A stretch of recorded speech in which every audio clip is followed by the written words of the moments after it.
Welcome back to the Fitness League, helping busy humans build strong bodies, sharper minds, and better lives. Join us each week as we cut through the noise, challenge the norms, and empower you to train smarter and live stronger. Welcome back to me.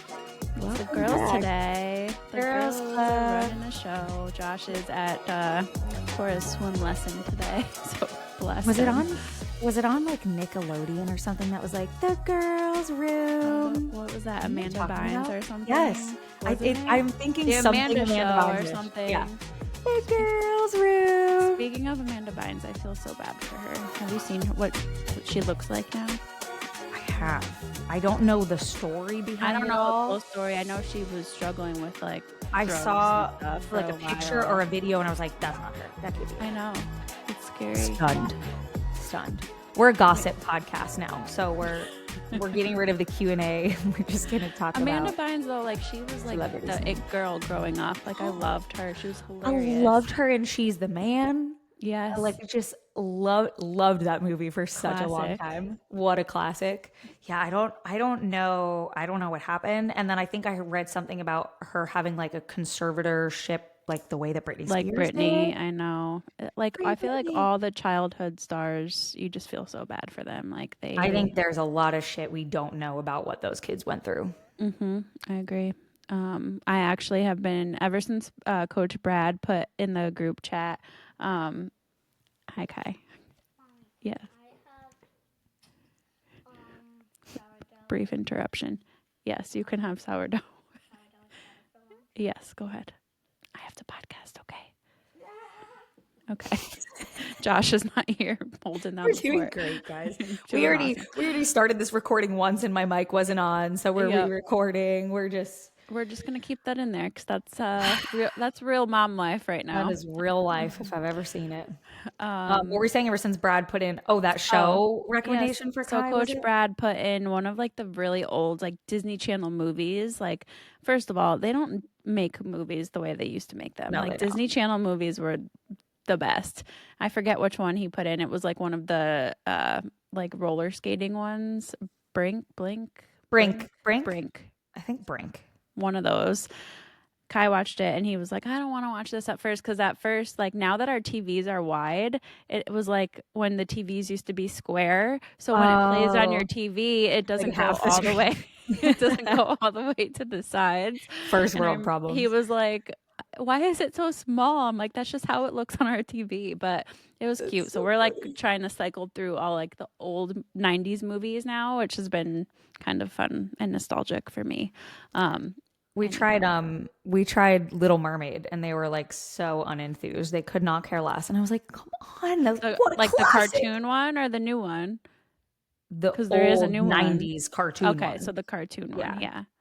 I know. But like they love Lion King and like that was like 94. Yeah, that was something. the same. Yeah. So I'm like, come on. But I feel like their eyes Little get Mermaid so is used kind to. of scary at parts though. Yeah, that's like with Ursula.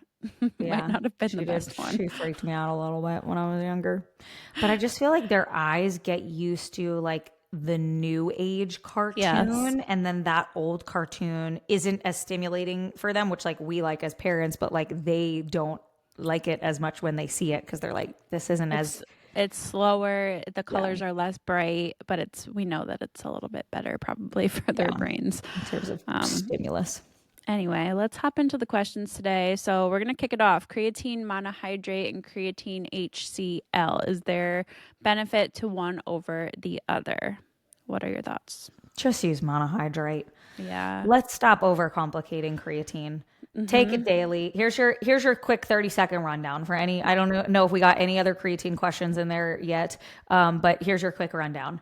Creatine, it's going to help with energy. It's going to help with force production, potentially help a little bit with recovery. Lots of new research coming out on mood disorders, brain health, anxiety, depression, also sleep deprivation. Creatine being very, very helpful for in stages of sleep deprivation. Heyo, moms with young babies.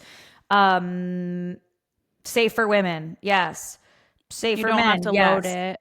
Don't have to load it. No. How much? 5 grams. What type? Creatine monohydrate. Can it be gummy? Sure. Can it be a liquid if you're finding a liquid creatine drink, probably not. We learned that that's a little more unstable.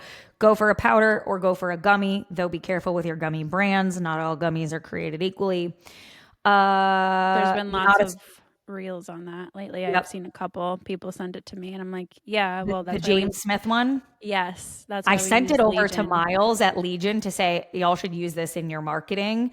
You should run your like Ooh, that's a good labs on idea. creatine gummy and then use this in your marketing as like our gummy has 5 actual grams of creatine in it. So he was Yeah, like, oh my gosh, I'm sending this to the team. Thank you. because he did a big they actually tested a bunch of brands of gummies None that of are them out were there. brands that I heard of. I think they I were have never all heard of like them either. UK, and I think he's in Australia. So I think none of them really were Oh, that US makes sense. brands. I hadn't heard of any of them, but yeah, there was this big video that went around from James Smith, testing all different creatine gummies, and most of them had not even like a quarter of the amount of creatine that they were claiming was in You're the just eating gummies. some candy, pretty much Yeah. at that point. What else? Take it daily. Doesn't There matter when. was Doesn't another matter. creatine question. Let me find it. Doesn't matter Was if it's pre-workout or post-workout. Take it daily. Yes, take it on your rest days. Yes, take it even if you're an endurance runner. Yes, take it if you're a lifter. No, it's not a steroid. No, it's not going to make you bloated. If it gives you tummy troubles, split the dose or drink more water with it. the Am I other missing question was anything? about she makes a Letitia said she makes a morning mocktail of coconut water, creatine, and element the night before, and then she drinks it the next day. So we would probably not recommend that, right? Correct. Yep. Yep. So I would just add the creatine in the next day when you're actually going to go drink it. What we did find, and this was kind of like news, I think, to all of us, someone had asked on the podcast and then we had researched it, but we had found that creatine sitting in a liquid for like longer than I think it was like 10 to 30 minutes became like unstable and inefficient. So, yeah, don't keep creatine in liquids for extended periods of time. So I would not add Just that add it creatine in. in. Yeah, add Yeah. it in when you're going to drink it. Yep. So yeah, that should answer every possible creatine question, I think. Pregnant and breastfeeding. Oh yeah, that's always a good one. It's I didn't your personally choice. use while pregnant or breastfeeding. If I were going to be pregnant and breastfeeding again, I would probably use it this time around, but there is no this time around, God willing. So, Alessandra has been using it while breastfeeding. Did you use it pregnant too? I used it while breastfeeding Cora, pregnant with Wes, and now breastfeeding Wes. There you go. And yeah, haven't had And Wes any is jacked, issues. so Wes is jacked. Can't say it was Wes the has better creatine or built not, than I but do. So, he really does. So yeah, that's the creatine spiel. Don't overthink it. It's a supplement. It's great. Period. Jocelyn said this may have been touched on before. I feel like we haven't touched on it in a while, so let's touch on it again. Deadlifts are completely out for her right now due to a lower back injury. She's sad about it. That is depressing. I'm so sorry. But she's working with a PT and a chiro who both have advised to steer clear of them for a while. What alternative moves would you have her do for deadlifts and even possibly RDLs too? That stinks because I personally love to deadlift, so I feel your pain. But the good news, we have lots of other exercises that we can do to help work your legs, your back, and just kind of target the same things. I'm not sure if like a single leg RDL would like something I where was you're not wondering that using too. as much weight as you would for a deadlift or a normal RDL. So possibly like unilateral, like going single leg with a lighter weight. I would even just like do something like a step up, or I even love, I guess they're technically called like a sumo squat, but like a glute focused squat. So like I'll hold the weight kind of between my legs and I'll have more forward lean than a normal squat just to target the glutes a little bit more. But my shins stay perpendicular to the ground and you'll kind of hit similar muscles you could hit from a deadlift. I'm not sure if that's something you could do. Again, with a lighter weight, you're just holding one dumbbell in the middle of your legs. That would be my advice. And what else you got, Joelle?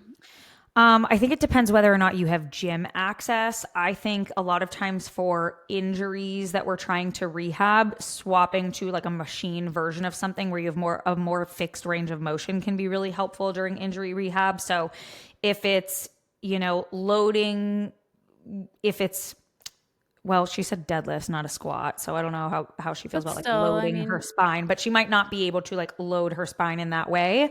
But potentially using some equipment if you have gym access and you're not like limited to a home gym with just dumbbells or something, you might have a few more options there. I One of the things that I would like or recommend is like a 45-degree extension, like back extension sort of thing where you're working glutes, hamstrings. And yeah, so I would say 45-degree hyperextensions, a glute ham raise. If you have access to a glute ham raise machine, that could be a really great alternative. If the goal is to work the hamstrings, like again, if you have a gym, seated hamstring curl, a lying hamstring curl, there's lots of ways to work those muscles. And I hope that with your PT, not so much the chiropractor, but with your PT, I hope that they know that one of your goals is to get back to deadlifting, because there are some really great PTs out there who want you to get back to lifting and want you and will walk you through and progress you through how to gradually get back to the lifts that you want to do and enjoy. And there are other PTs out there that might tell you, just don't do it. That is personally not my favorite strategy, nor is it the most evidence-based strategy. So I would just be cognizant of the type of PT you're working with to make sure that your goals are the same as their goals. Dr. Susie Squats on Instagram is a great follow for a lot of this stuff too. She likes to myth bust and is really an advocate of lifting. So if you need a follow, that I would recommend her for sure. Yeah, she's a great DPT. Hey guys, real quick. If you've been listening and thinking, I need to start doing something for my health, but I don't have time for a full program, that is literally why we built the SDE Method app. It's a fitness app made for real people with real lives. Busy parents, working professionals, anyone juggling 100 things. You can get in, get a smart, effective workout in around 30 minutes, some even closer to 20 minutes, and log out knowing you made progress. You can finally take the guessing out of your workouts. We have workouts designed to be done at the gym or at home, and you get access to all of them when you sign up. As life phases change, you can pick a new one that aligns better with what you have going on right now. And one more thing, we are also qualified for HSA FSA reimbursement. So just hit the app link in the show notes, start where you are, we'll help with the rest. All right, let's get back to the show. All right, Alicia says, please share your thoughts on the supplement HMB. What are your thoughts, Joelle? I've never taken it.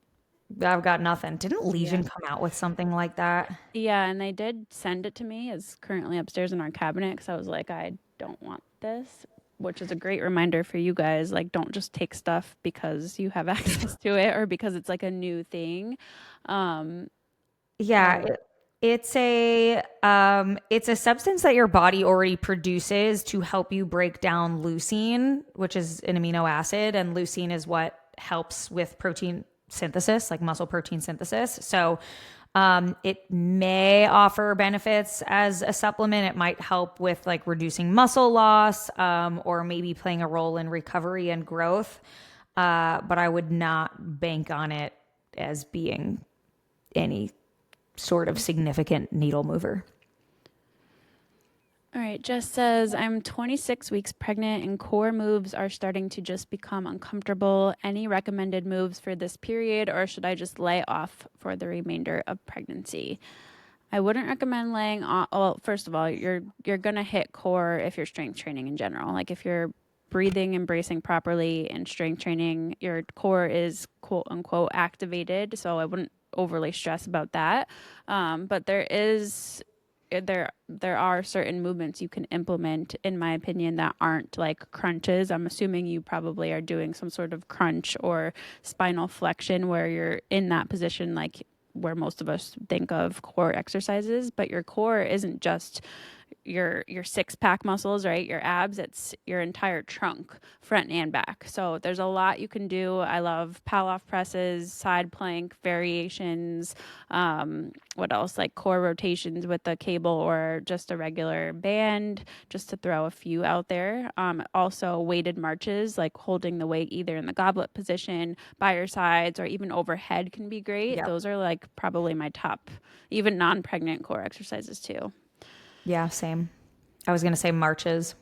Yep. You can't carries, go wrong with marches. those. Yep. Melissa said some running questions. We did answer the first one, I think, in the last Q&A, Melissa, which I did reply to you. But to follow up on your second one, she said, I'm following Evolve Hybrid with the Extend program. Next week, I have a 5K trail race on Saturday. Should I skip a week of training, opting for some shorter runs, or replace a longer run in the program with the race, or something in between? Since it's just a 5K, I would just replace one of the runs with the race and maybe just take the 2 days leading up to it either off completely or just do like a short, like maybe 1 to 2 mile run just to keep you feeling fresh. But I wouldn't overthink something like a 5K trail race personally. Just kind of keep going with the flow. Agreed. Amanda said, I broke my wrist a few years back riding a 4-wheeler, and now I have a hard time holding the weight when my wrist is extended back. Most lifts, my wrist stays neutral and does not cause issues, but I can't seem to find a way to hold barbells on my back. Any ideas to make this work? Most exercises I'm doing alternates, hack squat instead of barbell back squats, for an example, dumbbell lunges instead of barbell lunges. So she's making substitutions that haven't really bothered her, but my gym has a strongman board that includes deadlifts, bench, squats, and I really want to get my name up there. I love that. I love First that. of all, I think we love a little competition. Yeah. Yeah, I mean, so for something like squats, like I'm just thinking like powerlifting mindset. When I used to squat, I squat low bar, so the bar is more so on my rear delt rather than up higher where like you typically would squat, and your wrists are more likely to be in that position with a squat. But you could wear, like I used to wear wrist wraps. So just like it's basically just like a wrap that goes around your wrist for extra support when you are lifting really heavy. And that did kind of just, it was a little bit more comfortable for me. So something like that might be helpful. What are your thoughts outside of something like that? Yeah, I would say the only way that you're going to be able to get some more like better extension in that position is to practice getting more extension in that position. So I love that you have this goal of getting your name up on the board. And I think it's worked well for you that you have just made other substitutions so that you're not in pain. But the only way to help get back some of that range of motion is to start gradually, slowly and gradually training your wrist to be able to achieve that range of motion again. So I think wraps could be helpful, what Alessandra is describing, but it's not going to get to the root cause of like needing to get some extension back in your wrists. She also said, can we get any updates on Project B?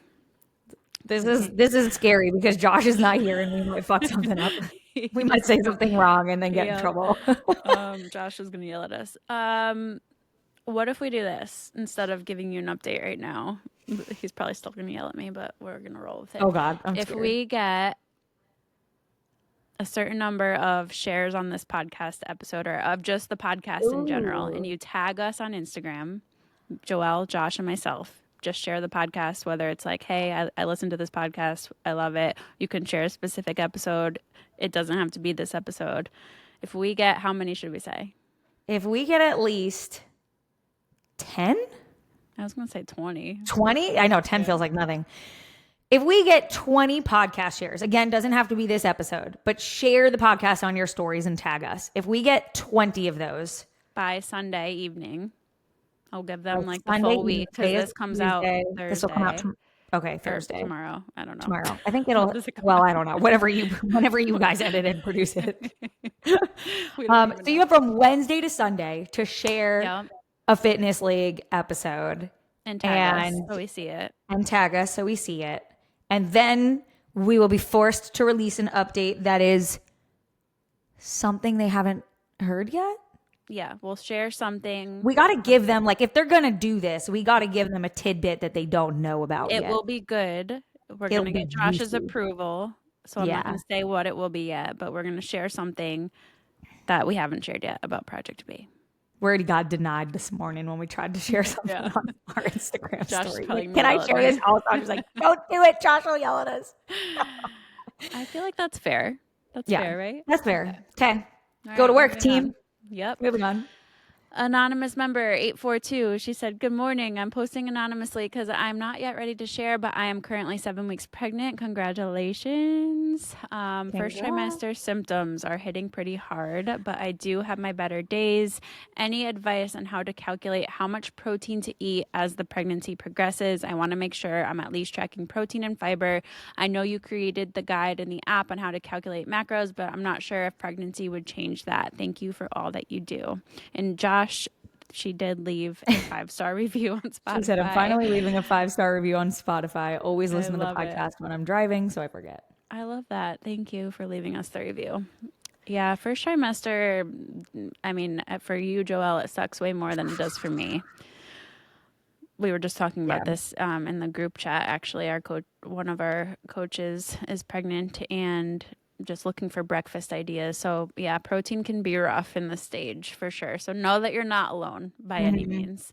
I lived off of like bacon my first 20 weeks. I was like, it's got protein and it's salty, and all I wanted was like salty meat. Like eggs, gag. Brant could like cook a piece of chicken. I'm vomiting in the bathroom at the smell of it.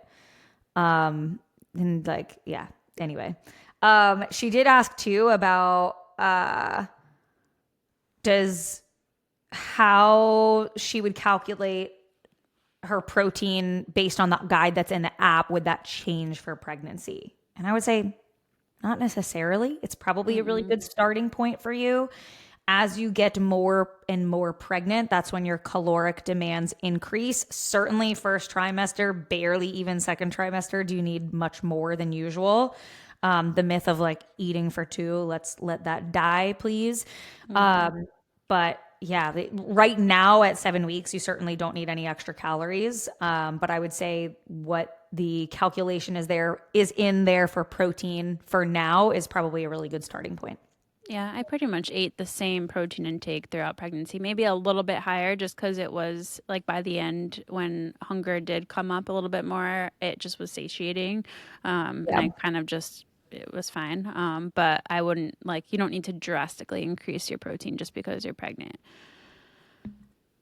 Okay, let's see. Oh no, that was the last question from her. Okay, Katie asked a great question. So she said, "My husband just joined a gym and received a complimentary DEXA scan. His goal is to lose approximately 20 pounds of fat. The trainer that performed his DEXA scan recommended that he lift low weight, high reps. So 18, 17, 15 reps to burn fat rather than lifting high weight for low reps and ensuring a calorie deficit. As he's starting his workout journey, he's also using the treadmill for incline walks and runs. Is there any truth to someone lifting low weight and high reps to lose fat as this trainer is recommending?" No, fire that trainer. Do not give that trainer any more of your money. Please, I'm begging you. We are cringing over here.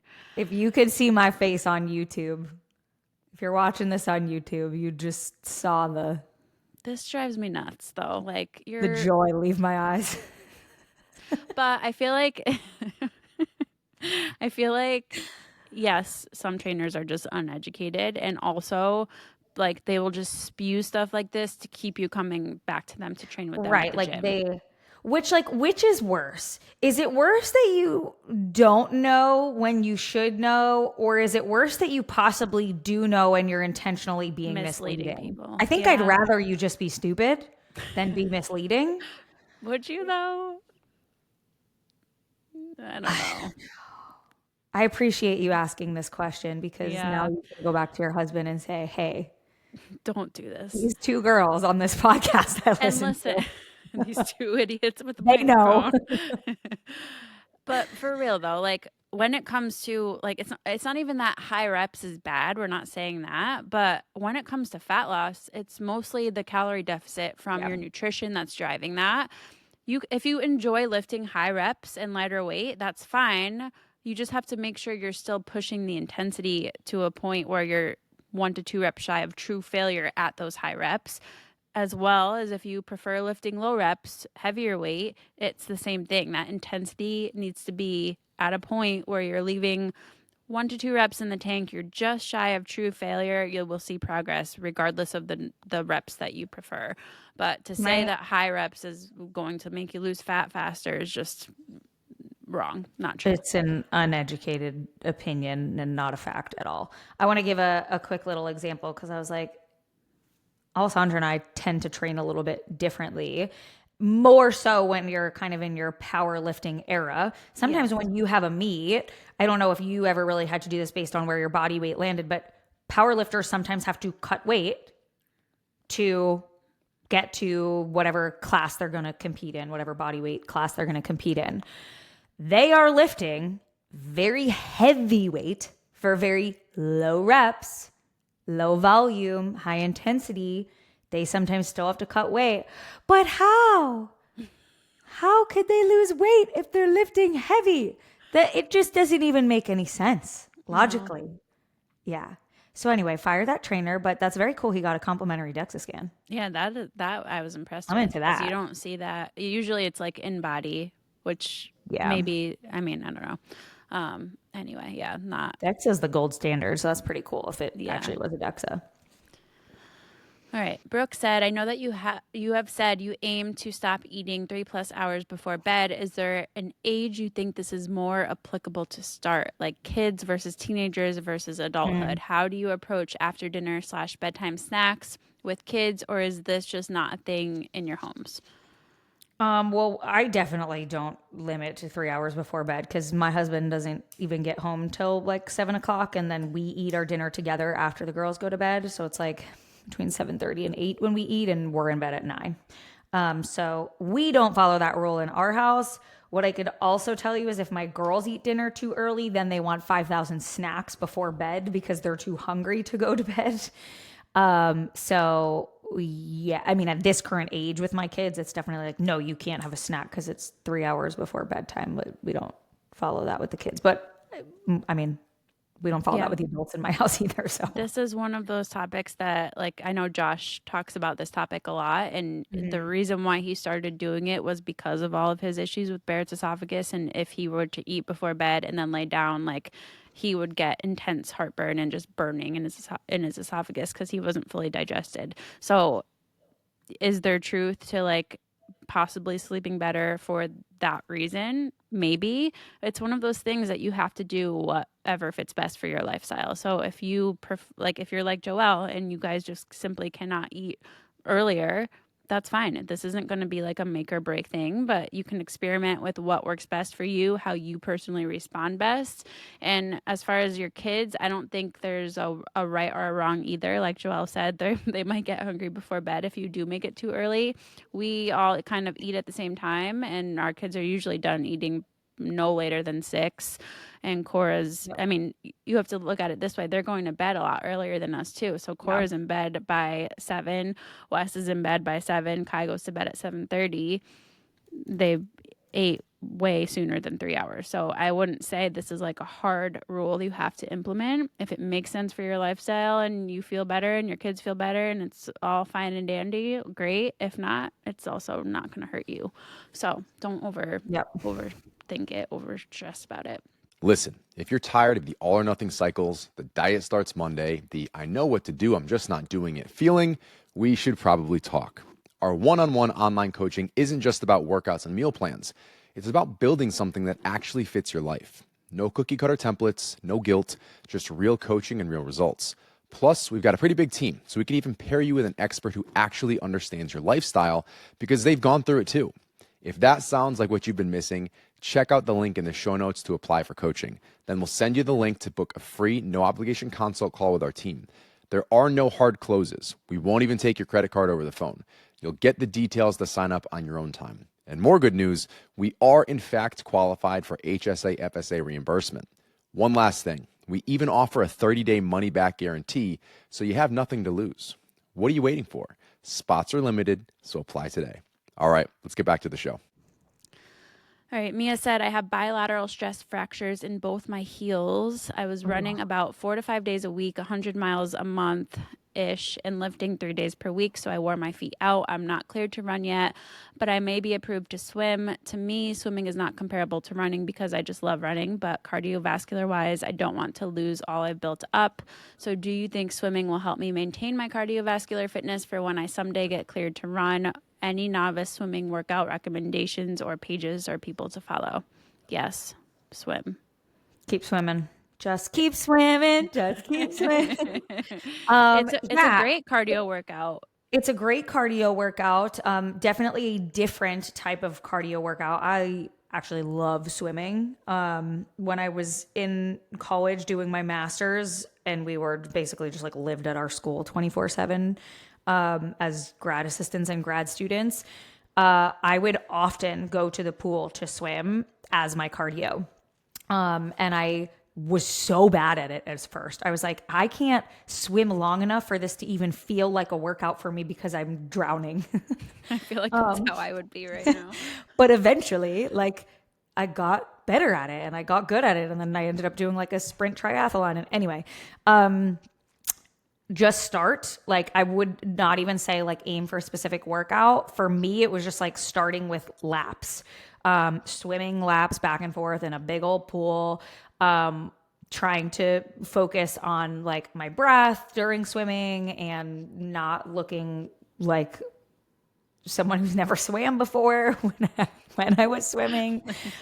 It is a great workout. I would say don't expect it to completely transfer back to running. Like there still might be a little bit of cardio lost because exercise adaptations are, there's the rule of specificity. So the adaptations that you gain are specific to the type of exercise you're doing. So you will make great progress swimming and you will make those adaptations while swimming, and it will save, quote, some of your cardio in that sense. But when you go back to running, you will have retained more cardiovascular endurance than you would had you been doing nothing, but you might not have retained as much as you would if you were running. Does that make sense? Did I word that? Yeah. In a No, sensible it way? makes Okay. sense. And I want to throw in too, like I know you prefer running and you love running and you're not super into swimming right now. Some You might phases love of it. training, you don't have to love it. Maybe you do fall in love with it, but like it's okay if you don't love it right now. And it's okay to do it anyway because you're putting your health first. And I just want to highlight that because we don't always get to do the things that we want, especially when we're dealing with injury, but continue strength training, do the swimming, and you're going to be in a much better place physically and probably mentally too than if you were to just not do anything at all. So I know it's hard. I know injuries are hard, but I would just kind of power through this rough season, and especially knowing this will get you back to running sooner. I don't know any pages or people to follow. Do you, Joelle? Who are swimmers? Yeah, I'm not super versed in that, but I mean, I'm sure they're out there. Maybe try to look up some triathlete people who do run and swim at the same time. I don't know any personally to share with you though. Anonymous You know what's member. funny? When we talk about hybrid, this is just like a random thought that popped in my head as you're saying that. When we talk about like hybrid athletes, why is it always running and lifting? Why is it never swimming and lifting or biking and lifting? It's funny because the There first probably book are. I read about like hybrid athlete, it was by, I think it was called Hybrid. Maybe I forget who it's by. I'll try to find it and send it to Josh to put in the show notes when he edits this. He's like the guy who like coined the term hybrid athlete. I just can't remember his name right now.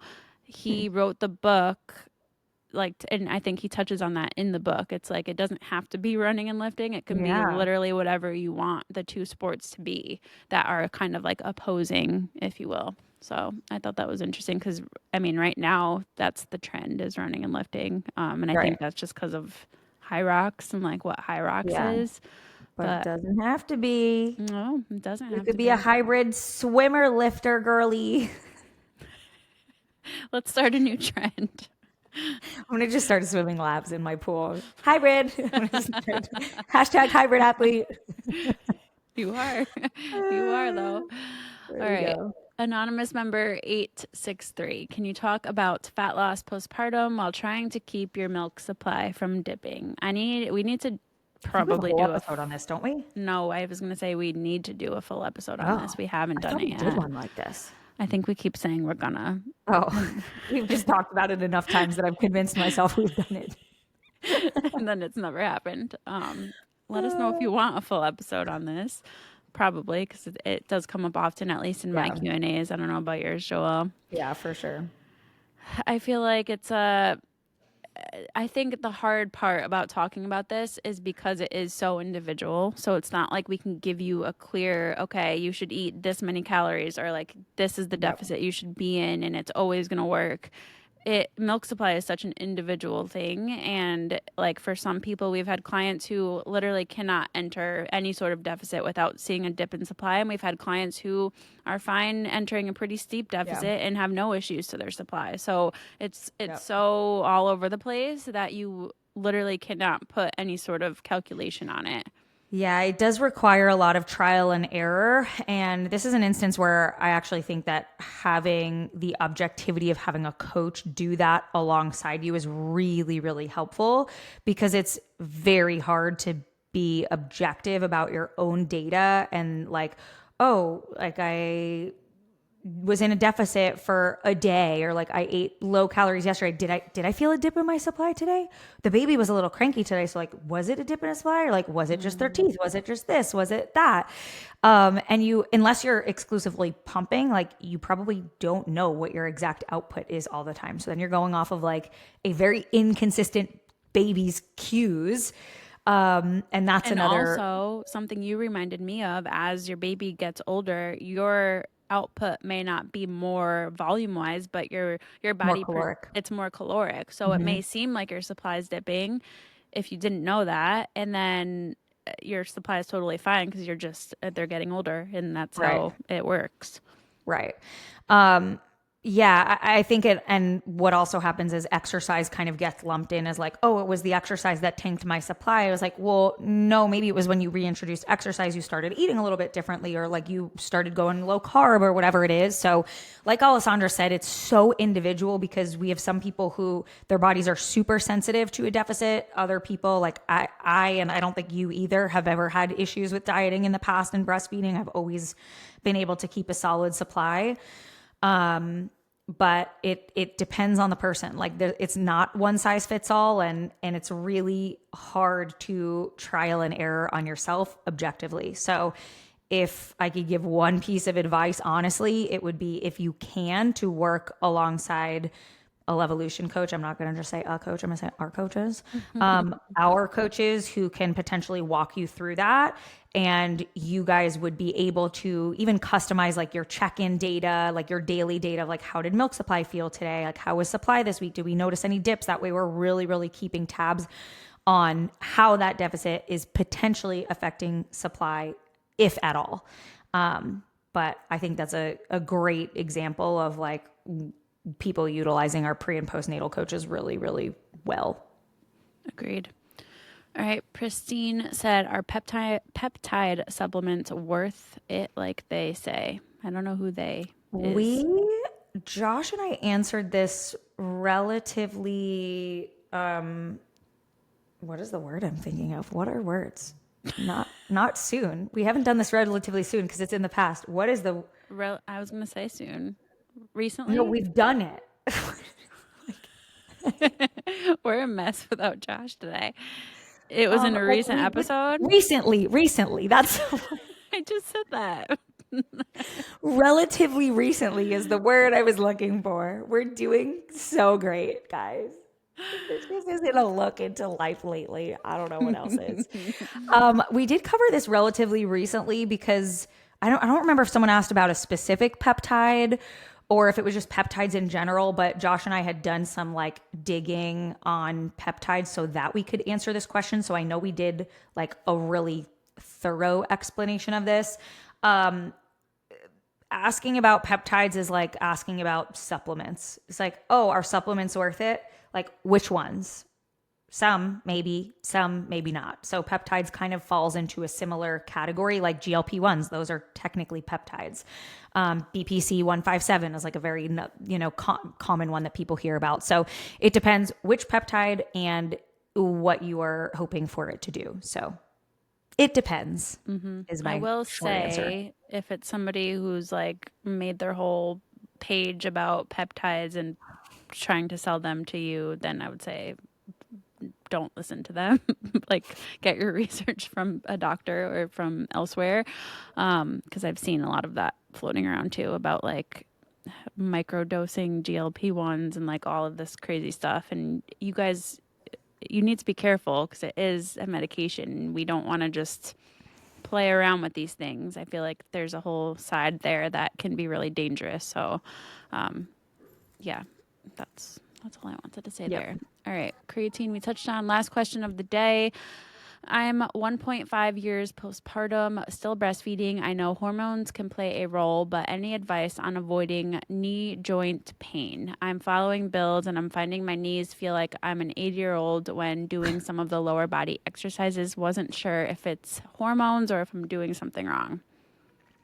I would say two possible things. One, are we scaling and have we been scaling gradually and progressively versus like we haven't been doing plyos, jumping, etc. And now we dove right into those full force and maybe it was a little too much too soon is a possibility. There definitely are some hormonal shifts like relaxin, which is a hormone that's basically still lingering postpartum. That's the hormone that helps to like loosen our ligaments, prepare the pelvis for childbirth. And the levels can kind of remain elevated, especially if you're breastfeeding. So you can still kind of have some more of that increased joint laxity and instability. So you might get more of that like aching, popping, discomfort in your joints. So there might be a hormonal play there. Same with like low estrogen levels. When you're breastfeeding, you have lower estrogen levels. Estrogen typically like plummets postpartum, especially if you haven't gotten a period back. And when we have low estrogen, we have like lower collagen production, more joint stiffness, more pain. So long story short, there could definitely be a hormonal play, but I don't think that has to be your story. Like, I don't think because there's hormonal play that has to be like, well, I guess I'm just in pain forever now. So, what could you be doing differently? Are there some program modifications that could be made? And did we potentially just dive in a little too strong into plyos or something else, that your knees maybe weren't ready for or joints weren't ready for yet? Yeah. And as always, it could just be a form thing too. Like if form isn't on point and you've been doing things less than ideally, that could over time bring on some pain. So I would definitely check your form and take videos of yourself to make sure that things look good. If you aren't sure, you can always drop it in the Facebook group. But yeah, I agree with everything Joelle said. And then just to double check that form comes first. Yes, so ma'am. I think that's all of the questions, guys. Go team. Go team. Don't forget to share an episode so we can give you a Project B update. If you want the Project B update, share the episode. I'll spare you Josh's 5-star review spiel. But if you haven't, you could. Come on, give us your best Josh impersonation. Oh, no way. No way. Do it? Yeah. Who will Josh yell at more for this impersonation? We're just kidding. Josh never yells at us, guys. Never. We're just kidding. Josh is not a yeller. Not really. Unless he's really mad. Unless I don't close out the tab to Riverside. Unless you haven't minimized your Riverside window. All right. Where can they find you, Joelle? You can find me at Joelle Samantha on Instagram. And I'm at Alessandra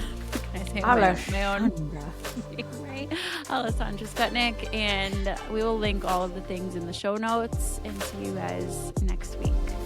See ya.